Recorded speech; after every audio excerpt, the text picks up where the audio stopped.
Bienvenido a esta nueva tutoría. Recíbela y llévala también en tu dispositivo móvil o tableta. Recuerda, somos tutorías.co. Comillas. Respeta, protege y comparte con tu compañero de estudio. Comillas.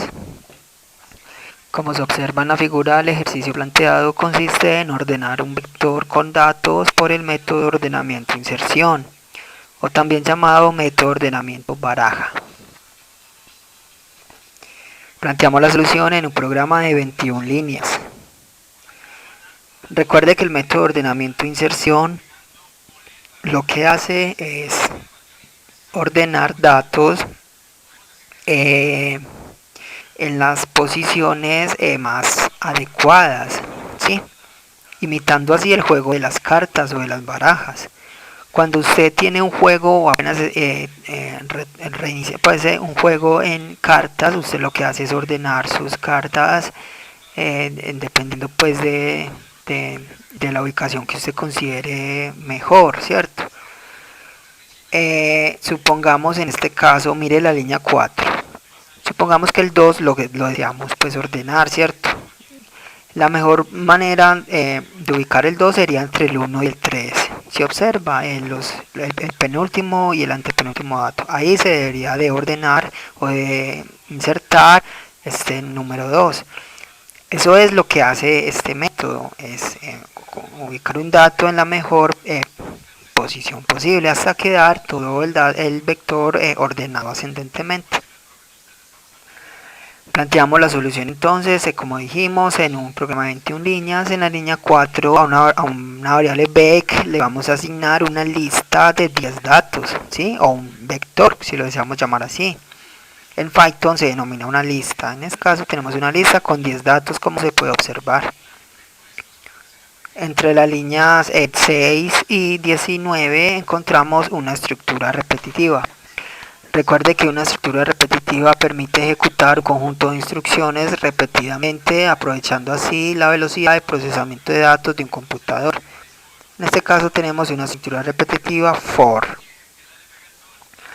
Ese ciclo for entonces su variable controladora va a ser la i y va a tomar un rango entre 1 y 10.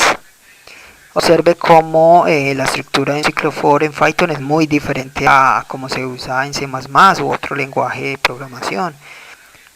Que en otros lenguajes o en pseudocódigo incluso sabemos que va a tener un valor de inicio, una condición de fin y un valor de incremento o decremento. Aquí en cambio se hace más flexible, se le dice, vea, esa variable i va a tomar un rango entre 1 y 10 y se va a ir incrementando automáticamente. Entonces esta instrucción termina con 2 puntos y lo que le indica el compilador que a continuación se van a ver líneas de código que van a pertenecer a este ciclo.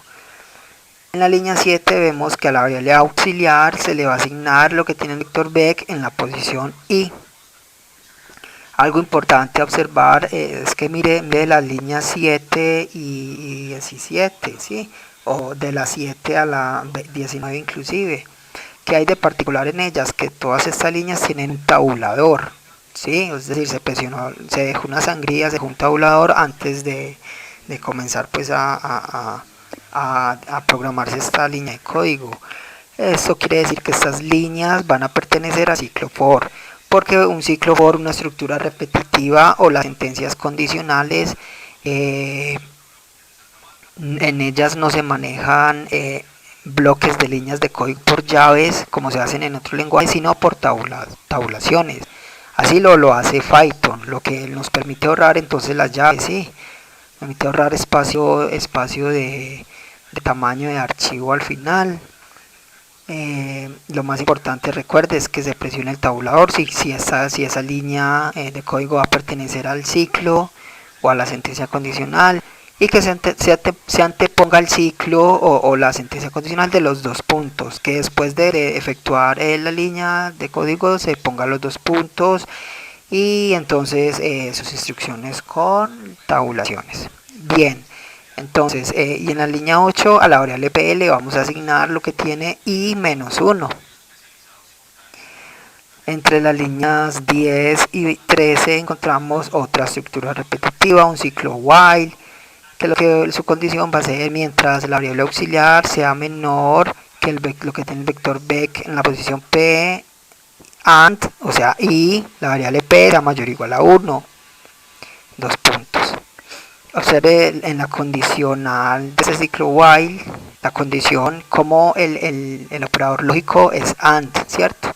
En otros lenguajes vemos que se ponen los dos ampersand, que significa y también, pero en este caso se maneja la palabra clave AND, más parecido a programar en Pascal.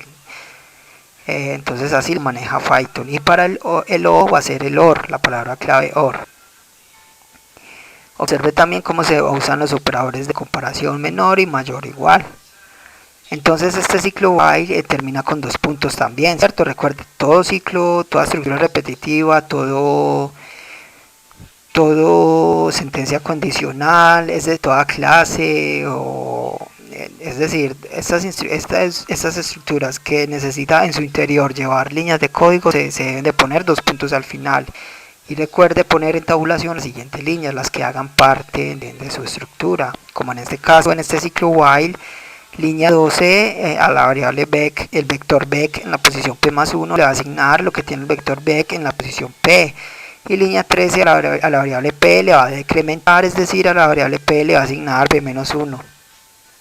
La línea 12 y 13 van a ser parte del ciclo. ¿Por qué? Porque tienen tabulación con respecto al ciclo, si observan. Obviamente como el ciclo está dentro del ciclo for, ¿sí? El ciclo while está dentro del ciclo for, estas dos líneas pues también van a ser parte del ciclo for, pero más exactamente del ciclo while, ¿sí? Y miren la línea 15 que vemos una sentencia condicional, como esta línea no va a ser parte del ciclo while, pero sí hace parte del ciclo for, porque maneja tabulación con respecto a la línea del ciclo for, la línea 6. Y entonces aquí vemos línea 15, una sentencia condicional. Recuerde, las sentencias condicionales permiten tomar dos o más caminos alternativos en un programa. Línea 15 es if vector Beck en la posición P es menor o igual a que auxiliar, entonces dos puntos, en caso de ser cierto. Línea 16, tabulación, al vector Beck en la posición P más 1 le va a asignar auxiliar. Si no, o sea, else, dos puntos, línea 18, al vector Beck en la posición P más 1 le va a asignar lo que tiene el vector Beck en la posición P. Y línea 19, al vector Beck en la posición P le va a asignar lo que tiene auxiliar. Observe cómo en las sentencias condicionales también se maneja la tabulación. O sea, la línea 16 hace parte de la condicional de la línea 15. Y las líneas 18 y 19 hacen parte del else de la línea 17. Y las palabras else y después de la condicional también deben de ponerse los dos puntos. Recuerde que eso es para que el compilador sepa, determine que a continuación de estos dos puntos van a haber instrucciones que van a ser parte pues de la sentencia condicional.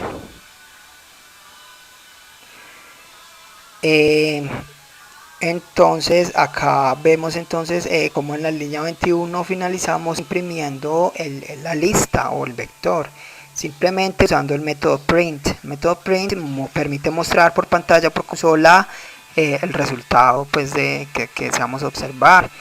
En este caso vamos a imprimir la palabra Beck, y Beck es un vector, una lista, la va a imprimir directamente. Esta es otra de las flexibilidades que permite Python.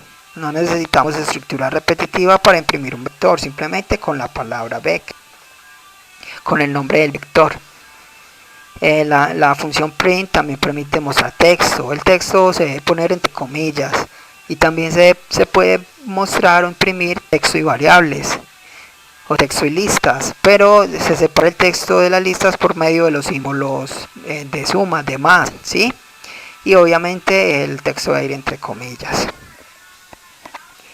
Esa fue la tutorial ejercicio de ordenar un vector con datos por el método ordenamiento e inserción. Repasa la teoría, resuelve nuestro test y practica un algoritmo en el tablero. Si esto te gustó o no, te invitamos a discutirlo y a valorar la experiencia de esta tutoría. Recuerda, somos tutorías.co, trinamos como @tutorías, posteamos en Facebook y Google Plus como Tutorías Colombia. Pregúntanos, contáctanos, haz parte de nuestra plataforma.